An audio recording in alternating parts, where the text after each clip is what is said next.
Oho. Kuruşlar baştan kettik mi Murat? Assalamu aleyküm. Assalamu aleyküm. Yaşımız sağ ol, yaşımız sağ salamatmız. Şükür. Geldik abi ilkten. Aman. Bu dokumentlerim mi? Aman hususiylaştırıp koyma. İsap. Yer ornu neydi?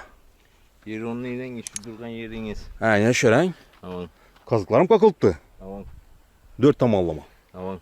Tak, köçe niyeden düşedi? Köşe eldin ne? Ha ne bir köçe boladan? Aman, şu. İsap. Bana ise bağ boladan. Aman arka tarafı boladı. Gaz ve suyun çıkmadı. Oturumlu kocalıkla bap olun. Yaşap oturttular su, gaz, Gel sivitten. Türk'ten. Aman problema yok. Mektep bakçancık. Mektep bakça yelattı şu köçen. Baş öden. Arintini çüntür Arintin Ürgenç Gürlen yolunun üstünde Roşan Doktor'un klinikesinin yanı bu. Sanatoriyasının yanı. Şundan tahminen bir neçe metre yürüyemiz? Klinikeye bir 400-500 metre var. Köçenin başında klinik. İsap.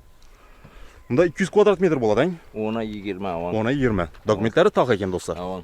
Narhan yesek neçe son Murat? 155 milyon etman kayıtık ben ama. Variant aba mı?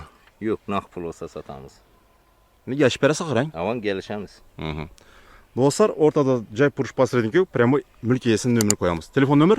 99'lık 582 82 68. Benim telefon kılarısı.